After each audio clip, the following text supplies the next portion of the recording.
రాజకీయాల్లో phone tapping ప్రకంపనలు కొనసాగుతున్నాయి. నాటి సీఎం కేసీఆర్ ను విచారణ చేయాలని బీజేపీ ఉపాధ్యక్షుడు ఎన్వీఎస్ఎస్ ప్రభాకర్ డిమాండ్ చేశారు. ఎవరు చెబితే ట్యాపింగ్ చేశారో నిగ్గు తేల్చాలన్నారు. ఒకరిద్దరు మాటలు విన్నామంటూ కేటీఆర్ ఒప్పుకున్నారని, ఆయన్ని విచారించాలని ఎన్వీఎస్ఎస్ ప్రభాకర్ డిమాండ్ చేశారు. అసలు ఈ ఫోన్ ట్యాపింగ్ అనేది పోలీసులు వాళ్ళకి సంబంధించి వాళ్ళే చేశారా, లేకపోతే అప్పటి డీజీపీ చెప్తే చేశాడా, లేదా హోంశాఖ మంత్రి చెప్తే చేశాడా, లేదా అధికార పార్టీ ముఖ్యమంత్రి అయినటువంటి కేసీఆర్ చెప్తే చేశాడా, లేదా పుత్రరత్నమైనటువంటి కేటీఆర్ చెప్తే చేశాడా అన్నటువంటి విషయం తేలవలసినటువంటి అవసరం ఉంది.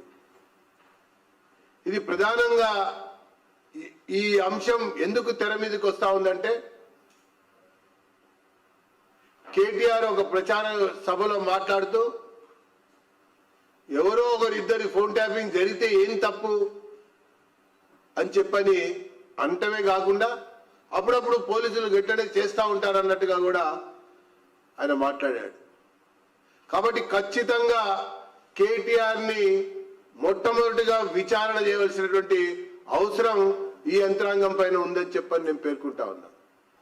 ఇది ముమ్మాటికి రాజకీయ ఫోన్ ట్యాపింగ్ అయినట్టయితే, ఇది ముమ్మాటికి రాజకీయ కార్యకలాపాలని తెలుసుకోవటం కొరకు, ఇంకో రకమైనటువంటి ఒక ఎత్తుల్ని తెలుసుకోవటం కొరకే అయినట్టయితే, అప్పటి ముఖ్యమంత్రి బీఆర్ఎస్ అధ్యక్షుడు కూడా అయినటువంటి కేసీఆర్ యొక్క కనుసన్నల్లోనే ఈ ఫోన్ ట్యాపింగ్ జరిగినట్టుగా భావించాల్సి వస్తుందని చెప్పని నేను పేర్కొంటూ, ఖచ్చితంగా ఈ నలుగురు విచారణ జరిపి తీరితేనే ఈ యొక్క మొత్తం ఫోన్ ట్యాపింగ్ కి విచారణ సమగ్రంగా జరుగుతున్నట్టుగా భావించాల్సి వస్తుందని చెప్పని నేను పేర్కొంటా ఉన్నా.